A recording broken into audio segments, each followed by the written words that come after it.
ஜெய் பவானி. எல்லாருக்கும் அழகான காலை வணக்கம். ஆன்மீகம் என்ற ஒரு பெரிய ஆற்றலை நீங்கள் சுமக்காத வரைக்கும் உங்களோட துன்பம் இறுதி வரை உங்களோடையே தான் வரும். அதை இறக்கி வைக்க உங்களால் இயலாது. தேவியை எப்பொழுது நீங்கள் உண்மையாக நேசித்தல் வேற, பிரார்த்திக்கிறது வேற. நேசித்து உங்களோட கடமைகளை ஆற்ற நீங்கள் தயாராகிறீங்களோ, அங்கு உங்களுக்கு இன்பமான சொல்லும் இன்பமான செயலும் இன்புற்ற உடலும் இன்பமான மனமும் உங்களை கண்டிப்பாக பற்றி கொள்ளும். அந்த தேவியே இந்த உலகத்தின் பிரபஞ்சத்தின் அனைத்து காரியங்களுக்கும் உறுதுணையாக நிற்கக்கூடியவள் குருவின் அருளால். அப்படி இருக்கக்கூடிய தேவிகளை நீங்கள் நெஞ்சார பிரார்த்தித்து நினைவுகளால் சுமந்து நிறைய விஷயங்களை சாதிக்கணும் என்று, துன்பங்களை ஓட வேண்டும் என்றால் தேவியோட அருள் சிந்தனை உங்களோட உள்ளத்தில் எப்பொழுதும் நீராக ஊற்றெடுக்க வேண்டும்.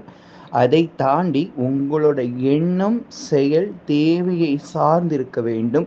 உங்களோட உடல் உங்களோட ஆன்மா எப்போதும் தேவியை நினைத்தது மாத்திரம் தாண்டி அவளை கண்டிப்பாக கண்ணால் காண வேண்டும் என்ற ஒரு ஈர்ப்பும் உங்களுக்குள் இருந்தால் மாத்திரமே இந்த பிரபஞ்சத்தில் எவ்வித குறைகளும் இன்றி, இந்த குறைகள் இருக்கும், அதை நம்மளை பற்றாத வண்ணம், அதை நம்மளை தொடாத வண்ணம் தேவி உங்களை காத்தருள்வாள். அதுவும் முப்பெரும் தேவி உங்களை காத்தருள்வாள்.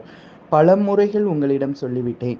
ஆனால் இறுதி வரைக்கும் அதை செவிமடுக்காமலேயே துன்பம் என்ற வாய்களால் நீங்கள் வாய் வார்த்தைகளை விட்டு மீண்டும் இந்த பிரபஞ்சத்தில் இருக்கக்கூடிய கழிவுகளை நீங்கள் சுமக்க ஆரம்பிக்கிறீர்கள். இந்த பிரபஞ்சத்தில் இருக்கக்கூடிய நல்ல நல்ல சக்திகளை உணர மறுக்கிறீர்கள். இதை கண்டு மீண்டும் மீண்டும் தேவியை சிந்தித்து தேவியை கண்டு நம் இன்புற்ற வாழ்க்கைக்கு தயாராக மாறலாம் என் குழந்தைகளை. ஜெய் பவானி.